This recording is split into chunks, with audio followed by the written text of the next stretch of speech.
Assalamualaikum warahmatullahi wabarakatuh.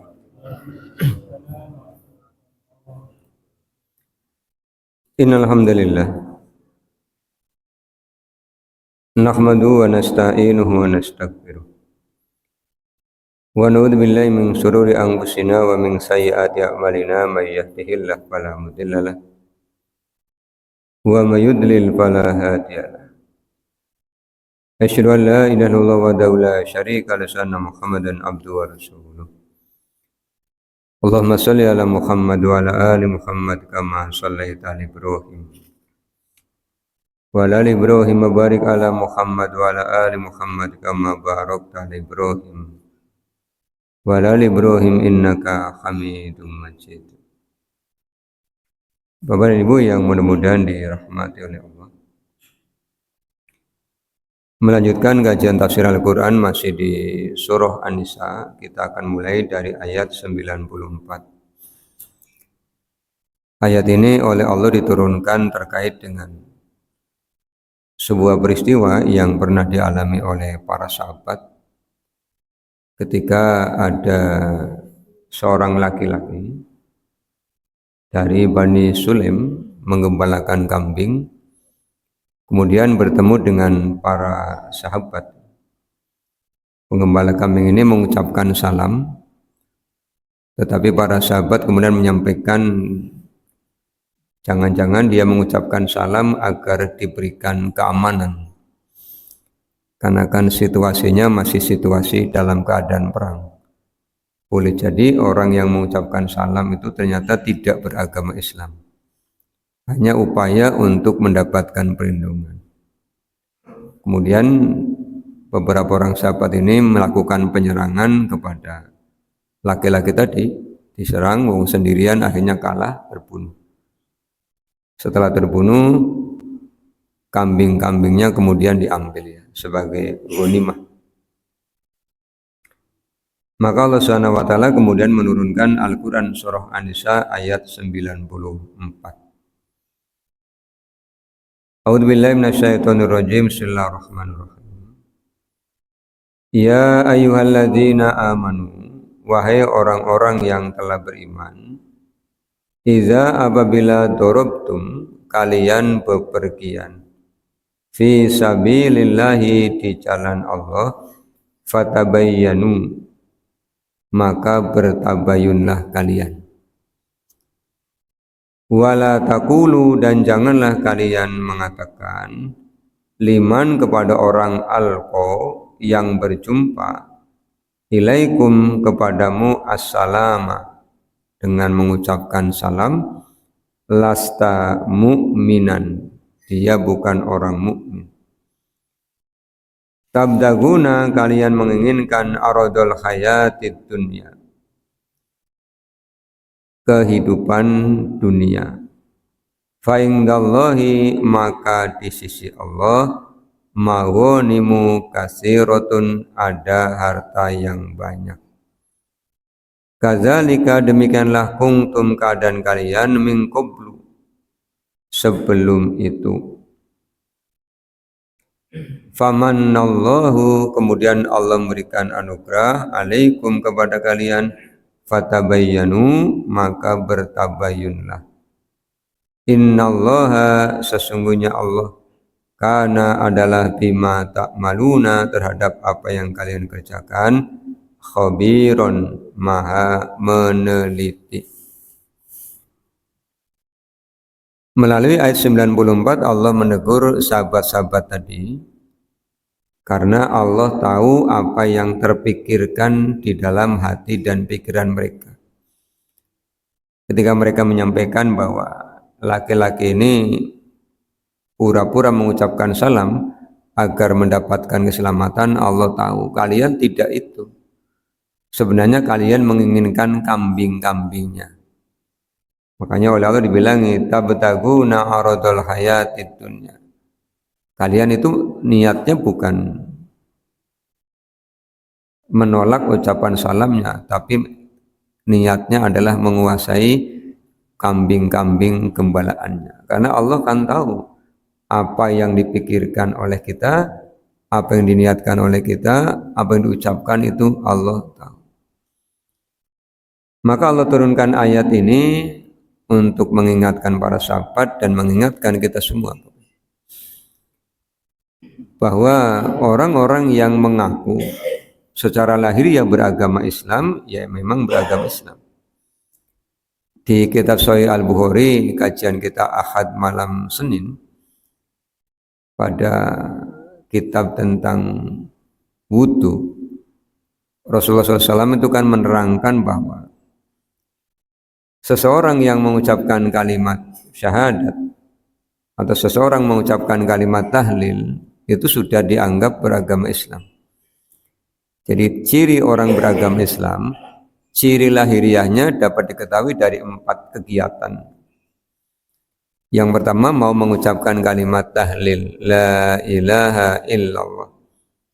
Atau yang sempurna mengucapkan syahadat, asyhadu an la ilaha illallah wa asyhadu anna Muhammad Rasulullah. Berarti dia sudah muslim secara lahiriah. Dan haknya sama kata Rasulullah.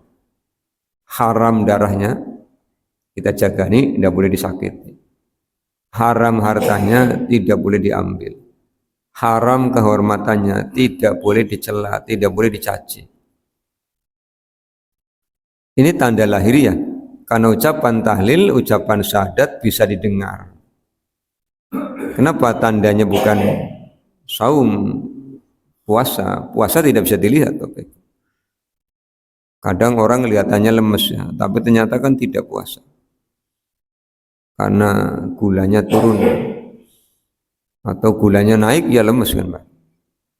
Ini kan lagi puasa, lemes teman. Orang kan ini lemes. Tensinya mudun ya lemes.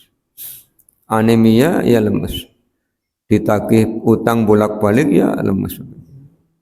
Jadi tidak bisa dijadikan sebagai ukuran. Yang kedua kata Rasulullah, seseorang yang sholat seperti sholatnya kami.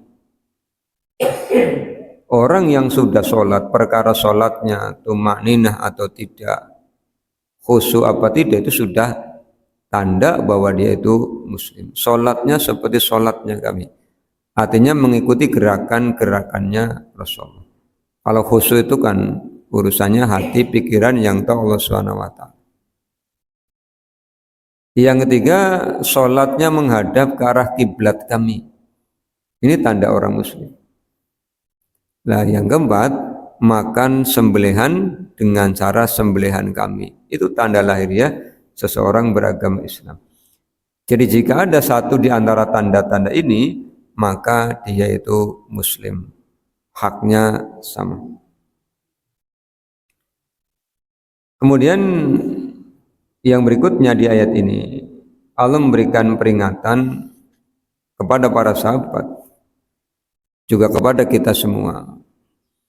Secara naluriah manusia itu menginginkan kenikmatan dunia. Tabtaguna aradul hayatid dunya.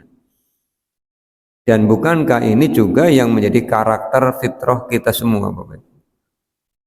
Ali Imran 14 ya. Ketika Allah menyampaikan Zayyina lin-nasi hubbus syahawati minan nisa'i wal banina wal qanatiril muqantarati minadh dhahabi wal fiddah wal khaylil musawwamati wal an'ami wal khas. Dzalika mata'ul hayatid dunya wallahu indahu husnul ma'ab.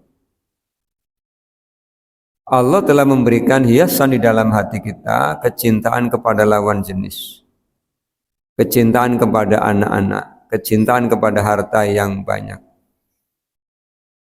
Mukong toroti. Apa saja Allah menyebut ada minadz zahabi, emas. Bahkan sekarang emasnya berkembang Bapak. Ada emas kuning, ada emas hitam gitu ya. Orang kadang sudah punya rumah, sudah punya tanah, masih beli tanah lagi. Tanya buat apa sih? Investasi. Kan ini beli tanah. Iya, investasi emas hitam katanya. Karena kalau beli tanah kan tahun ini 100, tahun depan ya insya Allah naik ya. kebutuhan akan tanah kan setiap hari naik. Itu berarti memang fitrahnya seperti itu. Wal khailil musawwamati, al khailil musawwamati itu binatang-binatang yang dijadikan sebagai kendaraan. Kalau zaman abad ke-7 kuda-kuda pilihan. Sekarang mobil ya, Pak. Mobil itu kan mencerminkan siapa pemiliknya. Jadi semakin mahal berarti kan pemiliknya semakin kaya. Tapi kalau rental ya wallahu a'lam. Karena kan mobil rental juga bagus-bagus. Kemudian apalagi wal an'am, binatang ternak. Kalau abad ke-7 onta, sapi, kambing. Sekarang ternak apa Bapak Ibu? Ternak binatang-binatang kesayangan yang kalau digoreng dengan ketika hidup itu lebih mahal ketika hidup. Ada merpati balap itu kalau digoreng mati berapa harga? Paling 35 ya. Iya, darah itu di Lamongan kan paling 35. Tapi kalau masih hidup harganya bisa. Ya apalagi yang menang terus. Terus dulu orang suka burung perkutut, burung deruk, saking cintanya mau ditukar motor aja ndak mau. Itu ndak jadi ditukar malah mati menyesal. Atau ikan hias, ketika masih hidup harganya mahal, tapi ketika sudah di piring itu harganya murah, digoreng sih Pak. Ya karena yang dibeli bukan materinya ya, tapi yang dibeli adalah kesukaan. Kesukaan itu mahal harganya. Masih ingat era batu akik ya. Masih ingat tentang gelombang cinta itu kan harganya juga. Iya, itu bagian dari kesenangan-kesenangan manusia. Termasuk di era kita sekarang ada istilah produk-produk branded gitu ya. Tas harganya sampai miliaran, itu yang dibeli apanya sih? Gengsinya ya, bukan fungsinya. Miliaran tidak bisa untuk memadai mobil kan ya, Pak. Masih mending untuk beli tanah kan bisa untuk memadai mobil. Kemudian wal khas, al kharsu itu sawah ladang. Jadi ada orang yang suka investasi dalam bentuk beli sawah, beli sawah, beli sawah. Itu semua kata Allah Subhanahu wa taala adalah mataul hayatid dunya, kesenangan kehidupan dunia. Kemudian Allah menawarkan wallahu indahu husnul ma'ab. Tapi Allah punya sesuatu yang lebih baik. Apa ayat 15 ya? Qul a'unabbiukum bi khairim min dzalikum. Di Ali Imran ayat 15 itu. Katakan Rasul, maukah kalian aku beritahukan dengan yang lebih baik daripada itu? Apa itu? Lilladzina taqau, untuk orang-orang yang bertakwa, inda rabbihim, di sisi Tuhan mereka ada jannah. Jannatun tajri min tahtiyal anharu khalidina fiha. Wa azwajum mutahharatun, ada pasangan-pasangan yang disucikan. Wa ridwanu minallah, ada keridhaan dari Allah Subhanahu wa taala. Ini yang Allah tawarkan. Sama dengan di ayat ini 94 Allah menyampaikan fa indallahi maghanimu katsira. Di sisi Allah, Allah sudah siapkan apa? Harta yang banyak.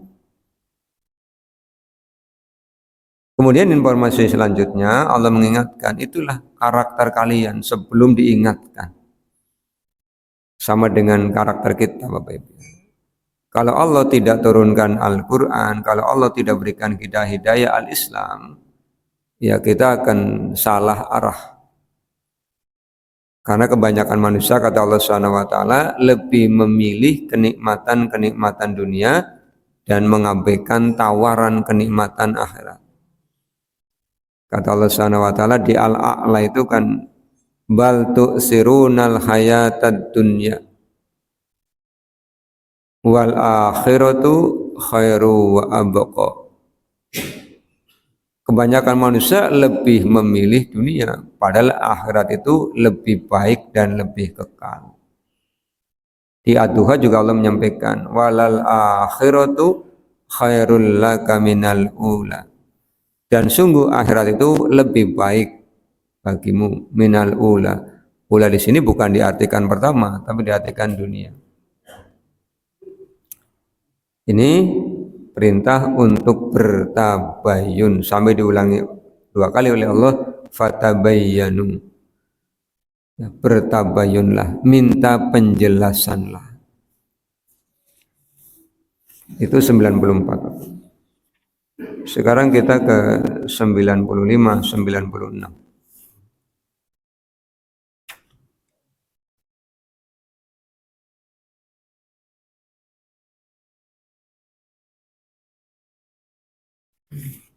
Ayat ini terkait dengan keresahan sahabat Abdullah bin Umi Maktum. Beliau karena oleh Allah Subhanahu wa taala ditakdirkan mengalami kebutaan sejak kecil. Sehingga ketika Rasulullah SAW mengundang para sahabatnya untuk ikut mempertahankan Madinah, berperang, Abdullah bin Maktum kemudian menceritakan keinginannya untuk ikut berperang. Tetapi kebutaannya menjadi penghalang, sehingga dia tidak bisa ikut berperang. Maka oleh Allah Subhanahu wa taala diturunkan Al-Qur'an surah An-Nisa 95-96. La yastawil qa'iduna. Tidaklah sama orang-orang yang duduk-duduk. Minal mu'minina, di antara orang-orang mukmin, ghairu, selain ulid dorori, yang memiliki kedororotan. Jadi Abdullah bin Maktum ini mendapatkan izin dari Allah, tidak ikut berperang tidak apa-apa, karena ada kedororotan. Sekarang kalau tidak mampu melihat, diajak berperang kan malah jadi sasaran yang empuk bagi orang-orang kafir. Kalau pergi berperang itu masih mending yang ada gangguan pendengaran, masih bisa. Tapi kalau gangguan penglihatan tidak bisa. Beda dengan kalau ngimami, ya Pak. Kalau ngimami masih mending punya gangguan penglihatan daripada gangguan pendengaran. Kenapa? Kalau imamnya punya gangguan pendengaran, kalau pas keliru ngelingnane angel. Di subhanallah ora krungu, dikeproke ya ora krungu. Tapi kalau yang punya gangguan penglihatan kan ya di subhanallah dengar, dikeproke ya dengar kan gitu. Jadi Allah memberikan pengecualian kepada orang-orang yang mengalami kedaruratan untuk tidak ikut berjihad. Ini untuk Abdullah bin Umi Maktum dan sahabat-sahabat yang lain yang mengalami kedaruratan. Kata Allah, tidak sama orang-orang mukmin yang tidak memiliki kedaruratan, artinya orang-orang mukmin yang normal dibandingkan dengan siapa? Wal mujahiduna fi sabilillahi, dibandingkan orang-orang yang berjihad di jalan Allah, bi amwalihim, dengan harta mereka, wa anfusihim, dan jiwa mereka. Allah senantiasa menyebutkan jihad itu amwal dulu baru angpus.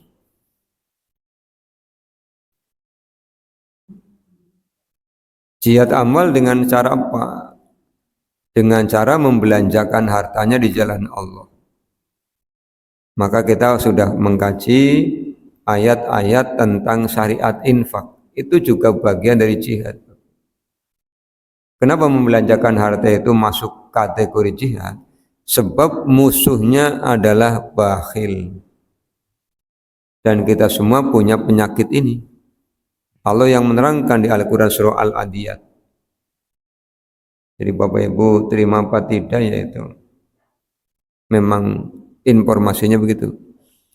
Kata Allah, innal insana li rabbih lakanud wa innahu ala dzalika lasyahid wa innahu li hubbil khairi lasyadid.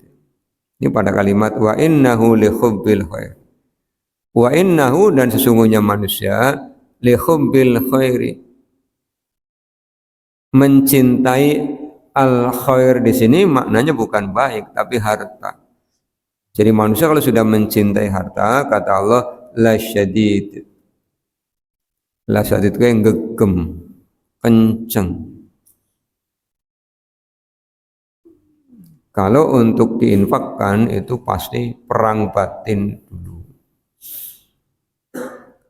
Makanya oleh Allah Subhanahu wa taala supaya tidak bakhil ditawari dua hal.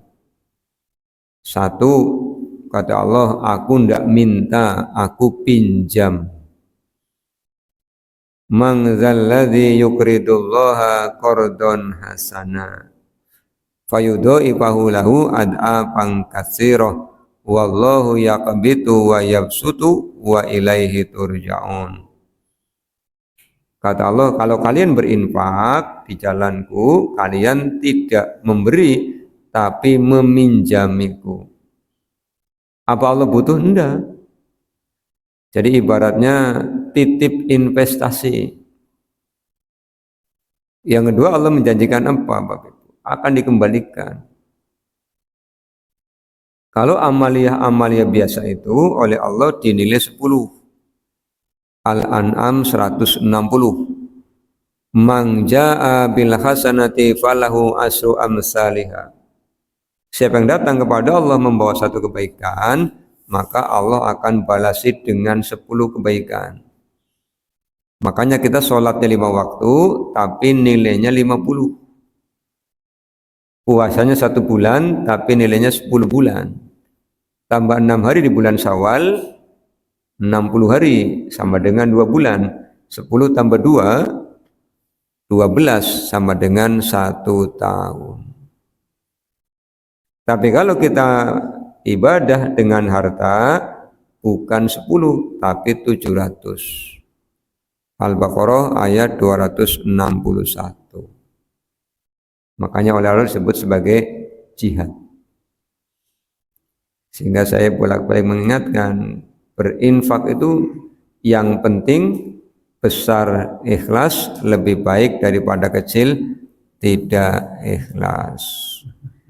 Itu harus diingat-ingat selalu. Jadi anggar ngerokok sak cek ketemu seketewu panggo infak aja danjing namani. Put danjing nane ning kotak aja danjing ning sakmani. Karena matematika infak dengan matematika kehidupan itu beda. Bapak Ibu punya uang 1 juta nih. Kalau diinfakkan 100.000, sisanya 100.000. Bukan 900. Karena 900 nanti itu akan pindah ke orang lain. Ya, untuk beli BBM, untuk bayar pajak, untuk beli makanan, untuk beli yang lain, bubar. Tapi yang 100.000 ini tidak akan hilang. Itulah asli miliknya Bapak Ibu. Tapi kan setan akan sibuk. Eman-eman 1.000. Karena gue tuku lengkok. Nah, lengkok man. Oleh pira Mas? 20 bungkus. Pirang dina wae Pak mangan lengkok terus ya. Masya Allah. Jadi setannya sibuk. Ini diingatkan oleh Allah di Al-Baqarah ayat 268 ya. Asyaitonu ya'idukumul faqra wa ya'murukum bisu'i wal fahsya. Setan akan menakut-nakuti kamu dengan kefakiran. Makanya orang yang berinfak itu diberikan janji oleh Allah yang luar biasa. Rasul pun memberikan janji. Ini Rasul tentu diberikan informasi dari Allah, janjinya Allah yang diceritakan Rasul. Apa diantaranya? Tunbihul bala. Orang yang berjihad dengan hartanya, infak sedekah dan yang lain akan dijaga dari bencana al-bala. Yang kedua, Rasulullah menjanjikan di kitab keutamaan sedekah itu. Pada bab keutamaan sedekah, Sahih Al-Bukhari dari Abu Hurairah, Rasulullah bercerita, ada 7 golongan yang akan Allah berikan naungan pada hari tidak ada naungan. Golongan yang keenam, orang yang tangan kanannya memberi, tangan kirinya tidak tahu. Jadi orang yang berinfak dengan penuh keikhlasan. Ya. Makanya kata Allah SWT kan, alladzina yunfikuna bil-laili wan nahari sirran wa alaniyatan. Orang yang bisa berinfak baik siang maupun malam, baik terang-terangan maupun tersembunyi. Nah, itu kata Allah, falahum ajruhum inda rabbihim wala khaufun alaihim wala hum yazanun. Dunianya dia akan dihindarkan dari rasa khawatir, dari rasa sedih. Ada tambahan lagi di Al-Baqarah ayat 265, itu akan ditentramkan jiwanya. Wa masalul ladzina yunfikuna amwalahum ibtigha'a mardatillahi wa tasbitan min anfusihim. Jiwanya akan tasbit, tidak galau Bapak Ibu. Jadi kalau Bapak Ibu kok sering galau, apa ya, kayong runtak baik. Coba infaknya diperbesar, ikhlasnya ditingkatkan. Nanti tasbitan min anfusihim. Jiwanya tentrem. Kadang kita kan awalnya muncul, meditnya muncul. Kemudian wa anfusihim, jihad dengan jiwa raga ya. Kalau ada perang ya orang mukmin wajib ikut. Faddalallahu al-mujahidina bi amwalihim wa anfusihim 'alal qa'idina darajatan. Allah mengunggulkan orang-orang yang berjihad dengan hartanya dan dengan jiwanya dibandingkan orang-orang yang duduk-duduk beberapa derajat. Tadi sudah diterangkan. Wa kullan, dan semuanya wa'adallahu, janji Allah al-husna, yang terbaik. Wa faddalallahu al-mujahidina 'alal qa'idina ajran adima. Allah mengunggulkan orang-orang yang berjihad dibandingkan orang-orang yang duduk-duduk dengan pahala yang besar. Pahala jihad. Apalagi kalau sampai mati di medan perang itu sudah otomatis surga. Jika niatnya karena Allah. Dan tidak perlu ketemu malaikat mungkar nakir. Jadi para syuhada itu tidak mendapatkan fitnah kubur. Tafsir surah Ali Imran 169. Wala tasabanna alladzina qutilu fi sabilillahi amwata bal ahya'un inda rabbihim wa hum yurzaqun. Jangan kamu menyangka orang-orang yang terbunuh jalan Allah mati. Enggak, kata Allah. Mereka hidup. Mereka diberikan rizki di sisi Allah. Jadi kalau orang mati biasa disimpan di barzah, lagi pada tidur, nunggu tiupan sangkakala yang kedua. Kalau ruh para syuhada itu terjaga, disimpan di tembolok burung-burung hijau yang ada di surga. Setiap burung surga itu makan buah-buah surga, maka ruh dan jiwa para syuhada itu menikmatinya. Makanya kan Allah nanyai mereka, mintalah kepadaku. Ini yang kita Rasulullah. Kata para syuhada ini, sudah semua ya Rabb, ya Allah sudah semua. Mintalah kepadaku, sudah semua. Jadi apapun yang diinginkan ada. Akhirnya mereka bilang, kalau engkau izinkan kami mau mengajukan permintaan. Minta apa? Pengen dihidupkan kembali. Mau apa? Mau perang lagi? Mau terbunuh lagi? Makanya mereka bilang, farihina bima atahumullahu min fadlih wa yastabsiruna billadzina lam yalhaqu bihim. Mereka gembira dengan kabar dari Allah, nanti akan ada orang-orang yang menyusul kalian. Kan nyatanya sampai sekarang masih ada negeri-negeri muslim yang masih berupaya membebaskan diri dari penjajah. Berarti kan perangnya masih fisabilillah. Nah, mereka yang terbunuh di medan perang itu juga pada nyusul para pendahulunya.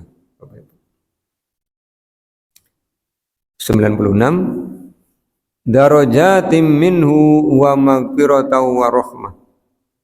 Beberapa derajat di antaranya wa maghfiratan, ada ampunan. Jadi ternyata Bapak Ibu, kalau kita berjihad dengan harta, infak, sodako, zakat, hibah, hadiah, itu juga menjadi sebab kita mendapatkan ampunan. Berarti orang yang berharta tapi bakhil itu akan susah diampuni. Di Ali Imran sudah kita kaji. Ketika Allah menyampaikan orang-orang yang bakhil itu merasa bahwa kebahilannya itu baik. Wala yasabanna alladziina yabkhuluna bima atahumullahu min fadlihi huwa khairul lahum bal huwa syarrul lahum. Kebahilan itu tidak baik kata Allah. Karena apa yang dibahilkan itu sayutawwaku nama bahilu bihi yaumal qiyamah. Apa yang dibakhilkan itu akan dikalungkan di lehernya pada hari kiamat. Ini ngaji di Al-Amin ya Pak Amarnya. Jadi nanti kalau di Padang Masar Bapak Ibu lihat anak wong kalungan motor ya, berarti lagi urip disilih motornya ora oleh. Anak wong kalungan panci disilih pancine ora oleh. Anak wong kalungan pompa pit ya berarti disilih pompa pite ora oleh. Anak wong kalungan kae sing undang jadi gendeng Anda, berarti mana wong kalungan Anda. Lah kowe yang ngomong Gusti Allah Pak, sayutawwaku nama bahilu bihi yaumal qiyamah. Tapi kalau gendong motor berarti kowe lagi urip nyolong motor. Ya Rasulullah bilang begini, jangan sampai kalian datang kepadaku sambil gendong onta, gendong sapi, gendong kambing.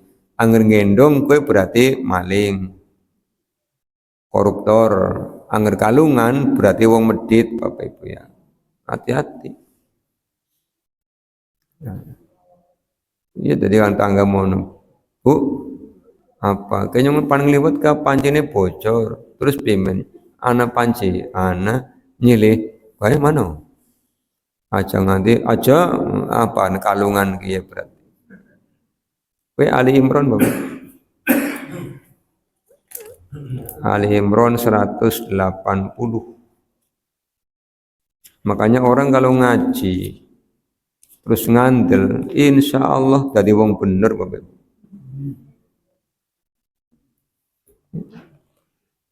Ali Imran 180.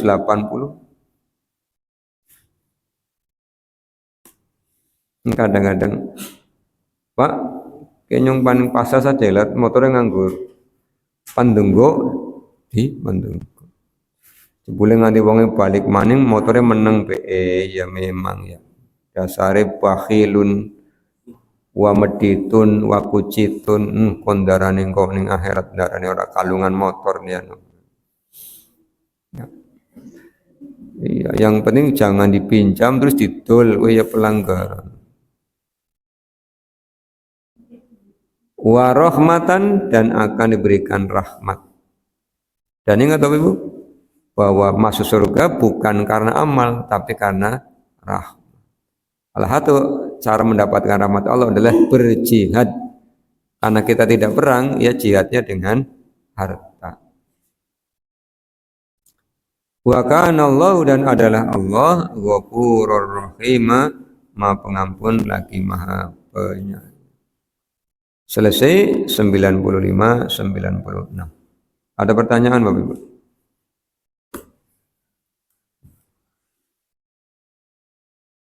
Tidak ada.